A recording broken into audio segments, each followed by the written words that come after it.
Hi everyone, this is Uyên from DaNangCuisine.com. So Huế, a World Heritage Site, is 100 kilometers north of Da Nang. It was the capital of the Nguyen dynasty, which dominated much of the southern Vietnam from the 17th to the 19th century. As a result, Huế cuisine inherits from the best food, which was drawn throughout Vietnam to serve the king. Huế dishes are often served in relatively small size with refined presentation, and they are often very spicy. I've been to Huế numerous times before, but most of the time it was only to visit the citadel and the king's tombs. This time I decided to make a one-day trip just to discover street food of Huế. So here are my little discoveries. Now, what is the first thing that you should eat in Huế? Can't really go wrong with the most famous dish of this city, bún bò Huế. Following the recommendation of a local friend who is also an expert in Huế eateries, we arrived at a small bún bò stand in a tiny street. The place was packed with people, just exactly what we had expected.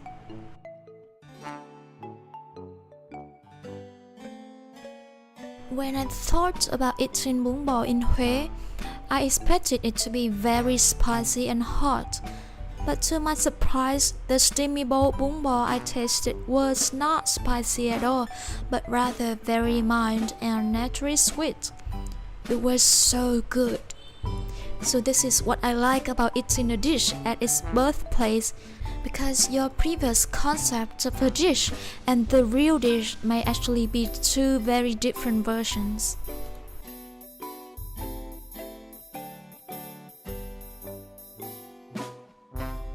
The next dish that we tried was bánh khoái. This restaurant that we went to is very famous locally. It's been running for decades. So basically, bánh khoái is a smaller version of bánh xèo and are served with a quite similar sauce.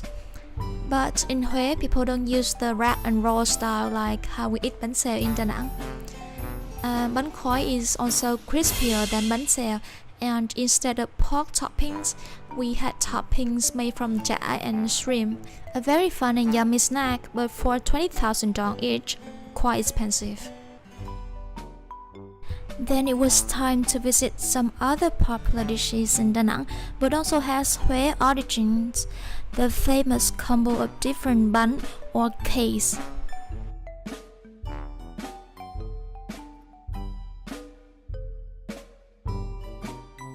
One major difference of the Huế version, or the version of the place that we went to, was that bánh nậm and bánh bột lọc here are wrapped in prunium leaves instead of banana leaves like their Da Nang's counterpart. Therefore, they have a very different and unique scent.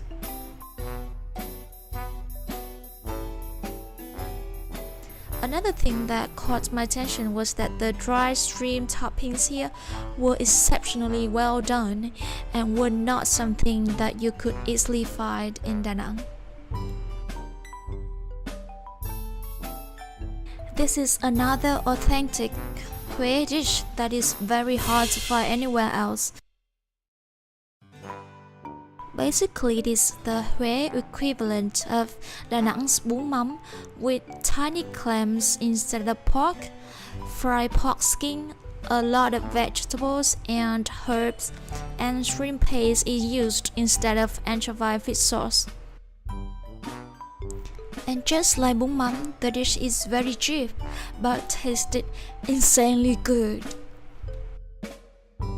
If you put as much of the chili as I did, you will understand why they say Huế food is spicy.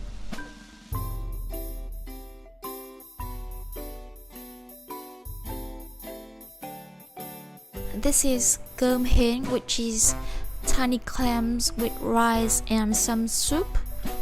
It is very good, but I still prefer the bún hến, which is the vermicelli with clams.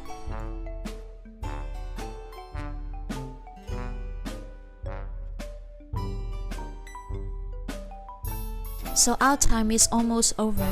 Well, almost over. On the way back to Da Nang, Let's not forget this amazing restaurant, just about 25 kilometers from Huế. Basically, it's just bánh cuốn or bánh ướt like how we call it in the central region. But the real shining star here is the accompanied roasted pork. It is so crispy and soft and juicy and had a really nice smell. And did I mention that it was crispy?